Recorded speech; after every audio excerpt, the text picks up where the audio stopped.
Welcome to the Purpose to Create podcast with Natasha Wright, a business podcast for photographers and creativepreneurs who want to level up as they pursue their purpose to create. Lean in as we connect, inspire, and impact you as you build and grow your business. I'm so hyped that you're here and listening to today's show. Today's guest is Shaune Hayes of Red Carpet Ready Makeup, a 15-year beauty pro, entrepreneur, and beauty and business coach based in Washington, D.C. In today's episode, we're having a heart talk about knowing when to pivot in the midst of a crisis. Hey, Shaune, welcome to the show. Hey, Natasha, thank you for having me. I am such a huge fan of your show, and it's an honor for me to be here talking with you and sharing what I want to share today, with your listeners. So thank you again. Oh, you're so welcome. I'm so excited to have a heart talk with you because I'm a huge fan of your heart talks. And so what better way to have one, especially during these times, because I was listening to one of your recent heart talks on Facebook, and it was really inspiring, and it really motivated me to not get stuck in where we are right now and to shift my perspective. Before we get into today's heart talk, could you tell us a little bit more about yourself? Because in your bio, there's so much more, but it sounds amazing coming from you. So tell us a little bit more about yourself. Absolutely. So again, I am Shaune Hayes, owner of Red Carpet Ready Makeup. And I guess I would start my story by saying that I am one who pivoted from a full-time job as a journalist. I left my journalism career. Gosh, it's been over 8 years that I, left my journalism career and decided to do my makeup business full time. It was something that I always wanted to do. It was always a goal as I was, working regular 9-to-5 job to be able to work my business full time. And so, putting that plan into action and finally being able to see it come to fruition was amazing. So 2012 was when I said goodbye and jumped out to full-time entrepreneurship.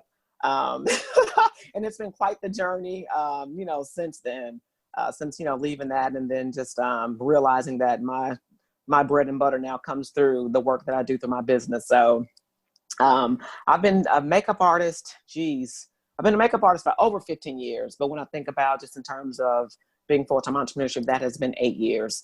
I'm one of those ones when I first started doing my business full-time, I, kind of operated it from this scarcity mindset, and that I just, really said yes to any and everything. And I booked work even when I didn't feel like it. And that's, part of my story, which, maybe we can share another time, but just kind of working from that space, I, really went through a burnout pretty quickly, being in this position to finally be excited to work my business full time. But I quickly burned out, just saying yes to everything. And so after 3 years, went through a very serious business burnout. Not to mention my health was not the best. So that brought me to a very low point, during this entrepreneurship journey.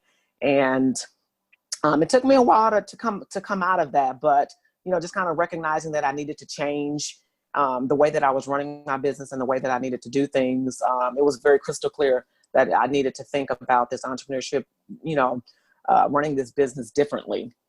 So 2017, fast forward to then, is I had a celebrity booking that was days away, and I woke up and had this pain in my right arm, and that pain eventually led to immobility. I could not even raise my right arm. And that scare from that, I did end up going to the emergency room and was diagnosed with a very serious case of bursitis. But the scare from that and not, being able to do what I love was my wake-up call. It was just like, okay, Shaune, you got to start thinking about this business differently, thinking about the future differently, thinking about longevity and what is that going to look like if this is something that you want to do, for the long haul. So that scare in 2017 kind of led to just my health and wellness journey, and really just kind of structuring my business differently and thinking about, just pricing and just all of those types of things, and the services that I was offering, all of that. It led to me just kind of thinking about this business differently, transforming it. And, that happened in 2017. Here we are 3 years later in 2020 and COVID. And now I'm at that position again, in that situation again, looking at my business. How am I going to change it now? Now it's time to look at it differently again. So you're not new to this pivoting. No, not new to it at all. You definitely have so much to share, and I can't wait to dig into it. But you just said something that I really want to ask you a little bit more about, which is your health and wellness. Yes. And because you experienced burnout as an entrepreneur, how did you balance wellness, and how did you balance adding wellness to all of the things that you have going on? How did you carve out time? How did you place it as a priority in your life? Because I know as entrepreneurs, that's the last thing that we're thinking about. Absolutely. But for you, it sounded like you really didn't have a choice but to focus on it. But how does that work? Right. So what I had to do, so you're right. I mean, well, part of it is rethinking what balance means, because I would say prior to the 2017 incident, I thought balance meant being able to fit it all in, having this long list of tasks that I wanted to complete. And if they were completed, then I did it, you know, and still being able to see family and do all of that. So for me, balance was, I want to be able to get it all in and get it all done. That stopped making sense to me after this incident. It was just like, no, balance is really being able to focus on the things that bring me joy, that bring me love, that bring me light, and then being able to do that, and letting that be how I guide myself, and then also my business. And so that health and wellness piece, going back to what you said, I think a lot of times as entrepreneurs, and this is something that I've even talked about, you know, with a health and wellness coach that I worked with, but we don't think about that as a part of our business plan. We think about everything else, you know, marketing and SEO and networking and all of that. But we don't think about how are we going to sustain ourselves and be healthy and well so that we can run the business. So I think shifting that priority for me is what made the difference. So health and wellness, I moved to the top. And by fitting that in, it was just no choice. It was no question. It was like, I have to do this. This has to be first. I have to put me first. If you want to call it selfish, so be it. But I'm going to be selfish now during this time in my life, because I've done and given so much to so many other people. I've given so much to this business that it has completely drained me, that there was never anything left for me. So I just completely shifted. I started saying no, like, no, I'm not available. No, I can't do this. No, I can't do that. And then also believing that I was still going to be able to book work, you know, getting out of that scarcity mindset and knowing that, yes, there's plenty of abundance out there for me. And I don't have to worry about saying yes to every job and thinking that there's not enough work for me to sustain this business. So once I just kind of shifted my mind and started feeding myself better, started moving my body more, it's been this ripple effect. It truly has been a ripple effect. So making it priority, and then no questions asked, like, you know, that has been the difference. And that's how I got it in.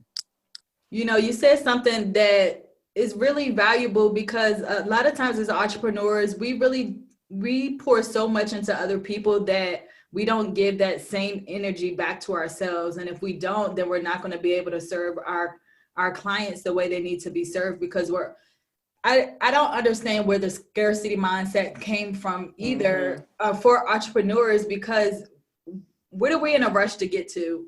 Right. Yeah. Why are we rushing? Why are we feeling like I have to work, you know, especially if you left a 9-to-5 and you're working 24/7, you know, like where does that mentality come from, where you feel like you have to constantly be busy? Right. But busy doing what? Exactly. And that's truly how I operated my business in the beginning. Like, if I wasn't always busy, then I felt like I part of me thinks it was part of the philosophy and mentality of the beauty industry at that time. Like, you needed to be a booked artist. You needed to show that you were always working and always booking, you know, these jobs. And I just think that was the result of it. And it's what I carried into, you know, running my business at the time. It was the only way that I knew, you know, so it's, like I said, this process, this journey has been, you know, a learning. It has been a lot of learning along the way, just in terms of undoing that thinking that I had before. Right. And as entrepreneurs, we're also taught to, you know, have focus on one thing. Right. Be known for that one thing. Yes. Yes. Right. Because you don't want to cause confusion with your audience. You don't want to, you know, so it's kind of, you know, we kind of pigeonhole ourselves as entrepreneurs to be known for that one thing. So when things happen like this, we don't have the multiple streams of income that successful people have.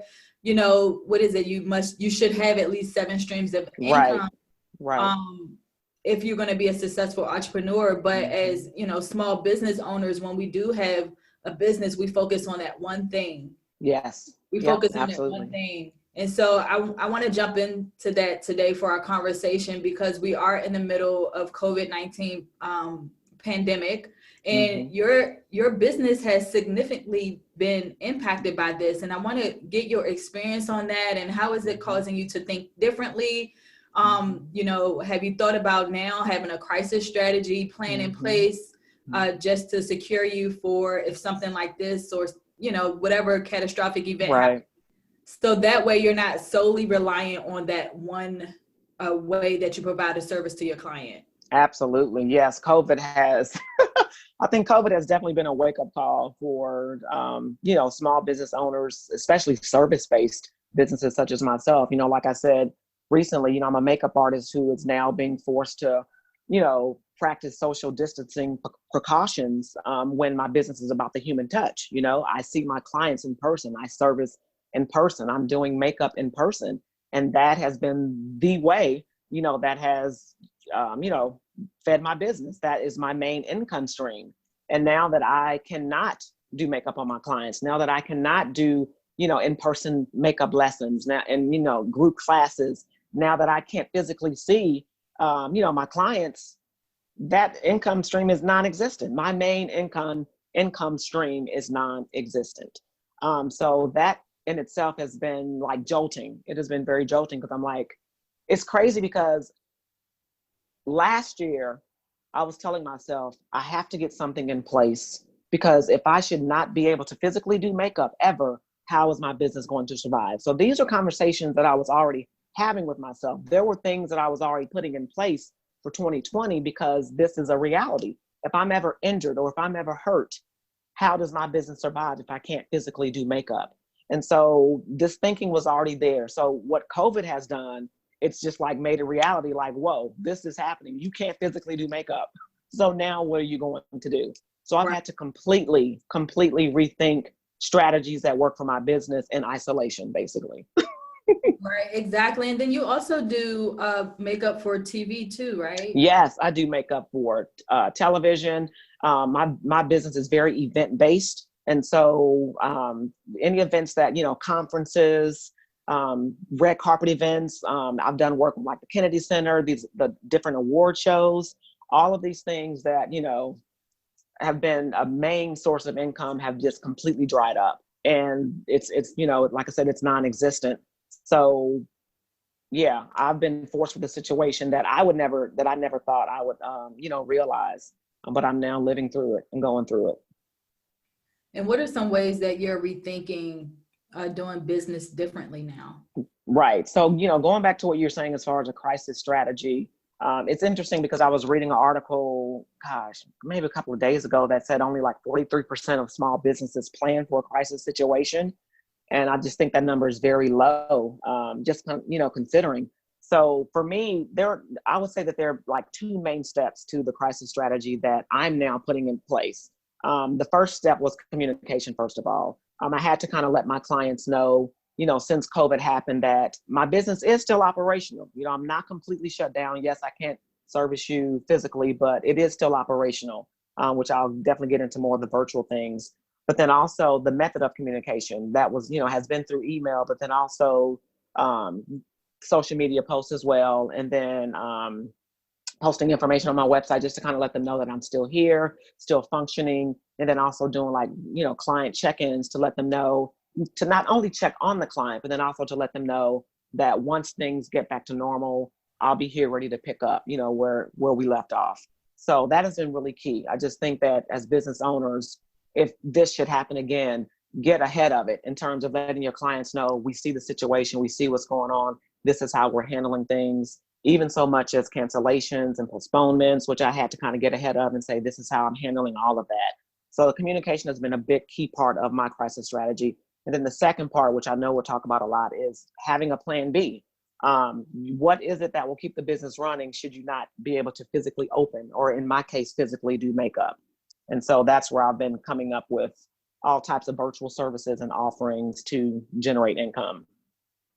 And what, no, right now I don't have the words to say because I'm trying to wrap my mind around all of this and really how, you know, for service-based business owners, what is a plan B? What does that look like? Right. You know, especially when you have to pivot like now. Right. And it's so interesting because like I said, this was all a part of my 2020 year-long plan, like get these things in place so that I would not have to depend on physically doing makeup so much, you know, to earn money. And so what COVID has done is just like, it's upended all of my goals, first of all, and just really made me have to take those things that I was trying to plan out throughout 2020 and put them into effect, you know, as soon as possible. So I already had virtual components to my business, but I've now had to think about what are some other virtual components to bring in secondary income. So, you know, for me, that has been, you know, live makeup lessons, you know, the same way that Zoom is very popular. So Zoom is definitely one of the I guess the software that I would use for that, but just live makeup lessons, group classes, e-commerce. That is another, I guess, revenue stream that I had in place, but I'm now trying to ramp up. I had a mentor program or have a mentor program, which I already had since 2017, but now looking at that and trying to offer it, you know, more times throughout the year, is something else that I'm also looking into. Online consultations, that being a virtual service, and then also pop-up shops that are connected to the e-commerce that I sell. And, you know, just trying to be creative, just trying to think of something that will generate income while, you know, we're going through this social distancing. Exactly. And has that been challenging, really trying to figure out how to be creative as a makeup artist and to be able to create some additional streams of income? I would say it hasn't been challenging because the thing about being an entrepreneur is I feel like we are creative and we are resourceful. And that is definitely a part of me. I feel like I thrive when I'm in that creative mode. But I think not having the time, you know, having this added pressure of everything's dried up, the money is dried up, nothing is coming in. That is what's been most challenging, you know.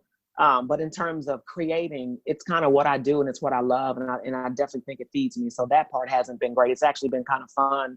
And it's almost like, why didn't you already have this stuff? Right. Place, you know?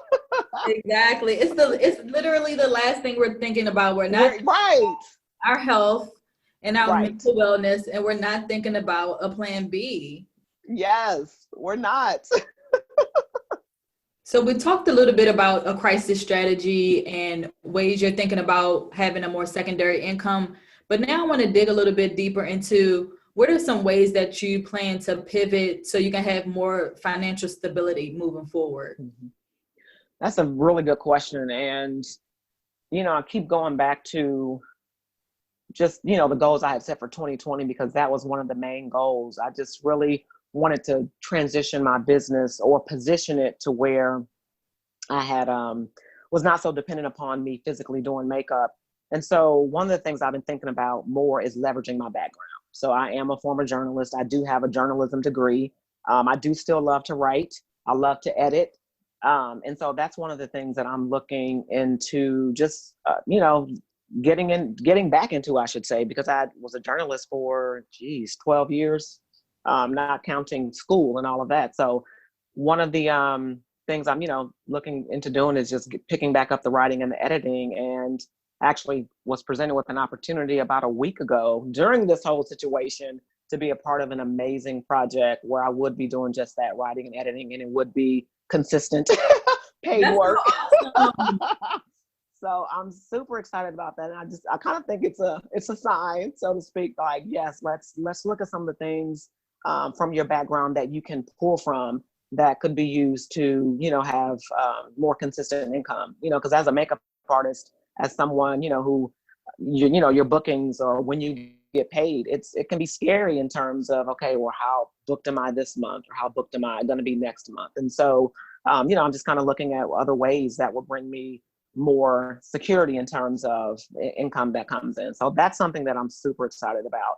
And then also looking at my social media platforms, such as like a YouTube or IG, they all have opportunities to be monetized, and building up my presence on those so that when I get to that point, so many subscribers and all of that, I do have the opportunity to monetize those channels. And so that's something else that I feel like, we should take advantage of. It's untapped opportunity, for all of us business owners, to try to see if we can build up that presence more. So that's something else. And then I love to write again, and I do have a blog, but using that blog as in combination with an Amazon affiliate store is another thing that I'm looking into, because I'm always recommending beauty products as a beauty pro. And that's another program that I've been looking into as well. So, I have lots of little, fillers and stuff out there as far as what I'm doing going forward. But I will say that I am just keeping in that forward motion. I'm not sitting here feeling stuck, feeling overwhelmed. I have to keep it moving because I have no choice. Right, exactly. And you speaking just now about these things, it just reminded me about how multi-passionate that entrepreneurs are, how they're multi-talented, they have a wealth of expertise. And I feel like this time will allow people to really think back to some old goals they may have had that they buried, didn't have the time to do. Now this is the time to bring those things back to life and to really say, okay, wait a minute. Like you said, you're a journalist, and now you're going to use that expertise to do other creative projects that you've been wanting to do. Absolutely. That you may have set to the side because, your main source of income was the priority, but now you have time to really dig a little bit deeper into, okay, I have all of these skills. How am I going to turn that around and leverage it? Yes. And like you said, you can do makeup tutorials on YouTube. You can build up your platform on YouTube, your blogging, like all of those things that we can be doing as entrepreneurs now to prepare for when things ramp back up, because they will. They absolutely will. That you will already position yourself, because people there, I forget the percentage, but it's over 50% more usage of social media during this time because everybody is in a house. So why not use your expertise online to grow your online presence? And so I think that's amazing. Absolutely. Thank you. And I'm excited because it's just like, oh, again, this is something that I could have been already been doing, but it's okay. Everything happens for a reason. And then to go back to what you said, I think this is an opportunity, which we kind of talked about before we started, but just having gratitude in the situation, just kind of being grateful for the fact that I still can, do this, or I am still able to pursue this, or this is now allowing me time to finally, go back to some of those projects. So I'm really looking for the positive in this situation, and choosing to focus, on the positive as opposed to woe is me. So, that's kind of been my mindset. Right, because people still want to be in a house looking cute. I mean, when you do your makeup, it does something to your self-esteem and your confidence. And so why not take this opportunity to learn from a pro on how to do better eyebrows? Absolutely. Or, how to do your makeup. Foundation. Absolutely. Yep. I created like a series of classes, and I was so excited because Wednesday I did my first one, and it just showed me that, wow, this is totally possible. I can teach people virtually, which I've done it before, but, really doing it back to back has just shown me like this is possible. I have a wealth of information that I know people could benefit from. And so, so I'm just excited about, having these options now, but then also going forward, it will be a part of Red Carpet Ready Makeup. And so talk to me a little bit more about how you've taken your makeup artistry from service-based in person to service-based online. And so I heard you just mention that you did a class on Wednesday. Yes. So talk to us a little bit more about the idea. So did you have this idea before COVID, or did you say, wait a minute, I have to figure out how to do something, and this was just the idea you thought of based on what we're going through right now? Right. So it definitely is an idea that I've had before COVID, and it is something that I have done before COVID. So I have a client who actually lives in Seattle, and last year she wanted to do a makeup lesson. I was like, okay, well, we can do it virtually. And we did it, through Zoom. And so, so this definitely is not, unforeign, or I should say foreign. This definitely is not foreign to me. So I think what COVID has done is just kind of has lit the fire, basically. like you need to, get up and get this thing going and moving. But it's very simple to do, very easy to do. With the private makeup lessons, I'm letting the client just kind of customize what it is that they want to learn. I'm recording the sessions. They have access to the playback so that they can refer back and, and have those notes. I'm sharing tips and everything throughout the, what you want to call it, a webinar or a virtual session, whatever it is. I think the beauty of technology definitely has been amazing, just, being in the situation that I'm in. And then, with the virtual sessions, I'm able to just kind of customize them based on what the client is looking to learn. I'm sharing my tips and everything that I would share if it were a situation where I'm going out to teach or if I'm doing a person in session. So I just feel like, and you still kind of have that connection, even though it's virtually, but you're still seeing the person, so you're still able to connect. So, I think this is definitely doable. And I feel like it's something that should have already been in place, but now going forward, it will be in place. I love that. Yeah. So before we wrap up, do you have any words of encouragement that you can share with other service-based entrepreneurs? Absolutely. So I would definitely say to focus on what you can control. I posted that on my Instagram, a couple of weeks ago when this situation really started to blow up, but focus on what you can control. And I think that will make a huge difference and just relieve a lot of stress, as opposed to sitting around worried about things that are out of our control. Another piece of advice I would say is to think outside of the box.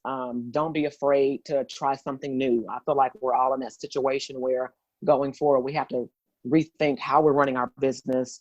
And if we're in this situation again, how will it be different? How better prepared will we be? That would be my third tip. Use this situation as an opportunity to better plan for the future. And you better believe that I'm exactly doing that. Because I want to do that too. Yeah, I feel like that goes for all of us. Like, this is an opportunity to rethink, if this situation happens again, how, will we be better prepared? And this is the time to definitely get better prepared. And then just keep moving forward. I just feel like if I'm sitting around thinking too long and I'm just, in my head too long, then I start to just kind of feel this weight come down on me. But if I'm working on something or working towards something on a project, it keeps me just in a positive, frame of mind. So just keep moving forward in whatever way that is for you. I love that. Thank you so much for being here today and just sharing with us during this time. I'm just so excited to see you virtually. Same here. Good spirits. That makes me happy. Yes. Before we go, can you tell us how we can stay connected to you online? Absolutely. So of course, Instagram is all the rage, right? So we'll start with Instagram. But on Instagram, it is Red Carpet Ready Makeup. All, together, no underscores, none of that. Red Carpet Ready Makeup.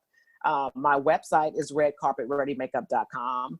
And Facebook, Red Carpet Ready Makeup. I try to keep everything consistent. And I think that's it. I think those are the main. I'm on YouTube as well. Shaune Hayes on YouTube, youtube.com/Shaune Hayes, SHAUNEHAYES. Okay, so, cool. Yeah. Upcoming trainings yes. you look out for? Yes, I do. So, if you do go to my website, redcarpetreadymakeup.com, I encourage you to sign up for my newsletter because that's when I, post the dates of everything. But I have a brow class that I'm going to be redoing. That's the one that I did Wednesday. I have a class on eyeshadow application, which is going to be really good. Lash application as well. And then smoky eyes. So if those are any areas that you're looking to learn, how to master better, then I definitely invite you all to be a part of those virtual classes. Oh, I love that. Yes. Thank you. I'm so excited because I know all the ladies on here listening is like, yes, sign me up. So make sure you get on Shaune's email list so you can be notified, so you can figure out how to do your eyebrows better while you're in the house. Right. Together, because there will be a day we get to leave the house and you absolutely looking cute when you leave out. Yes. The last question, what's the first thing you're looking forward to doing when we are able to go out? The first thing I'm looking forward to, oh, that's a really good question. Oh my gosh. The first thing I'm looking forward to doing. God, you know what? Probably just servicing my brides, getting back to the weddings that we're starting this month in April. I'm so looking forward to being a part of that day and just, getting my brides red carpet ready for the day. That's what I'm looking forward to, because so many of them have had to reschedule and just been stressed from the situation. So yes. That's so good. All right. I'll talk to you soon. Bye. All right. Thank you. Bye. Thank you for listening to the Purpose to Create podcast. Share, like, comment, or review this episode. Check out the show notes at www.purposetocreatepodcast.com and connect with us online at Purpose to Create.